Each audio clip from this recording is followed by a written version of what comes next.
Selamat datang di Sistem Ujian Online SMK Kartika 1 Surabaya. Di sini kami akan paparkan beberapa fitur baru yang ada pada Sistem Ujian Online SMK Kartika 1 Surabaya. Di antaranya, Anda bisa menggunakan bahasa sesuai dengan bahasa yang tersedia, baik itu bahasa Inggris, bahasa Indonesia, atau bahkan Lughah Arabia. Kemudian ada pula kelompok jenis ujian, bisa UTS, UAS, tugas harian, atau bahkan tryout. Fitur selanjutnya ada fitur Side News. Pada fitur Side News ini, siswa bisa mengikuti perkembangan ujian yang tengah berlangsung. Di samping itu ada fitur komen. Pada fitur komen ini, siswa bisa memberikan komentar atau bahkan keluhan. Di saat itu pula, admin akan memberikan respon dan mencoba memberikan solusi. Demikian beberapa fitur baru yang ada pada sistem ujian online SMK Kartika 1 Surabaya. Berikutnya, kita akan mencoba untuk mengikuti ujian online. Langkah-langkahnya, Anda masuk dulu pada kolom nama pengguna atau username dan masukkan pula passwordnya. Untuk nama pengguna, saya gunakan salah satu nama siswa sebagai contoh, misalkan nama Abdul Aziz.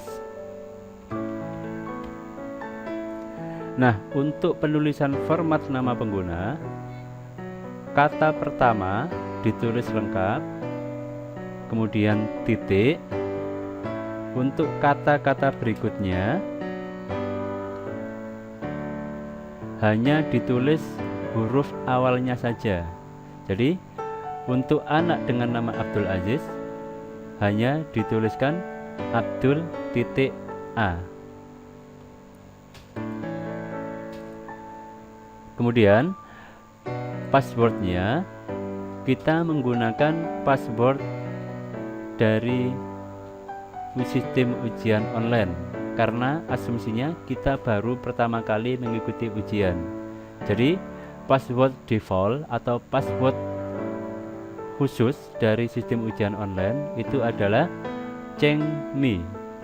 Penulisan kata Chengmi seperti ini. Chengmi, rubah saya. Nah, saya coba masuk menggunakan Chengmi. Pastikan tombol caps lock-nya tidak aktif atau ditulis dengan huruf kecil semua. Kalau sudah, klik tombol login. Nah, karena kita baru pertama kali menggunakan ujian, jadi ada perintah untuk merubah password default tadi. Jadi password Chengmi tadi kita ubah dengan password sesuai dengan keinginan kita. Di sini ada beberapa kolom. Yang pertama ada current password, ada new password, ada new password again. Untuk kolom current password kita isi dengan Chengmi. Kemudian new passwordnya kita isi dengan password kita, password baru sesuai dengan keinginan kita. Lalu untuk kolom new password again kita isi dengan password baru yang sama. Kita ulangi lagi. Akhiri dengan klik tombol save change. Nah, kalau perubahan password kita berhasil, di situ ada pesan password has been changed atau password telah diubah. Klik tombol continue. Setelah klik tombol continue, secara otomatis kita dibawa pada halaman profil pengguna. Itu artinya kita sudah siap untuk mengikuti ujian online. Berikutnya, klik tombol Home. Nah, kita pilih jenis ujian yang akan kita ikuti. Misalnya, kita mau mengikuti UTS, klik tombol UTS. Lalu pilih kelasnya. Kemudian pilih kelompok mata pelajarannya. Apakah dia normatif, adaptif, produktif, mulok, atau pengembangan diri. Sebagai contoh, saya mau mengikuti kelompok mata pelajaran produktif.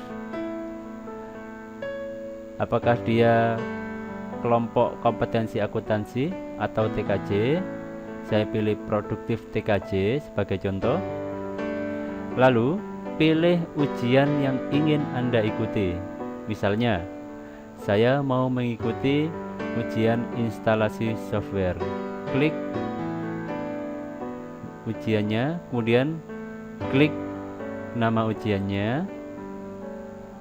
Nah,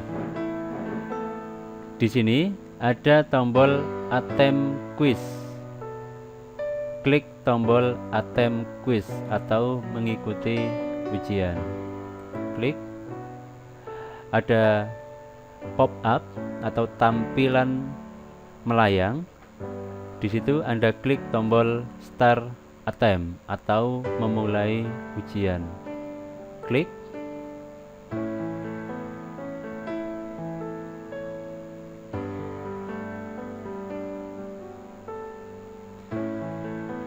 Nah, di sini sudah tampil ujian untuk mata pelajaran instalasi software. Di bagian kanan ada waktunya. Jadi di sini secara mundur, hitungan mundur, ada hitungan waktu ujian yang tersisa. Jadi untuk satu kali ujian kita diberi waktu 20 menit. Nanti di saat waktu ini telah habis, otomatis ujian akan menutup dengan sendirinya. Nah, kita bisa mengerjakan dengan memilih salah satu jawaban untuk setiap nomor soal.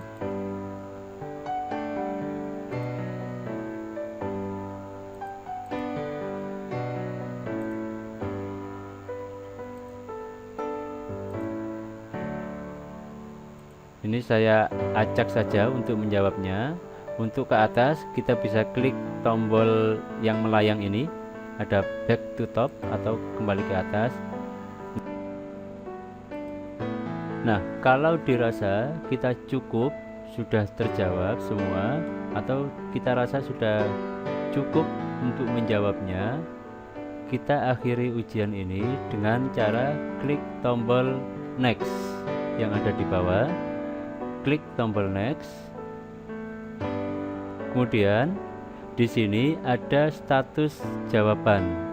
Artinya kalau soal-soal tersebut sudah terjawab, itu dia ada kata answer saved. Jadi di sini nomor 1 ada kata status answer saved, itu artinya soal tersebut sudah terjawab. Di saat nanti ada salah satu soal yang belum terjawab, di sini statusnya akan berbunyi not yet answered. Jadi kita cek satu persatu apakah status soal tersebut sudah terjawab. Nah, di sini di contoh ini saya mencontohkan semua soal sudah terjawab. Jadi statusnya answer saved atau sudah terjawab. Nanti kalau ada soal yang belum terjawab, Anda bisa kembali lagi ke soal ujian dengan klik tombol return to attempt atau kembali ke ujian. Tetapi jika kita rasa sudah cukup dan terjawab semua, kita akhiri dengan klik tombol submit all and finish. kemudian submit all and finish pada tampilan pop up.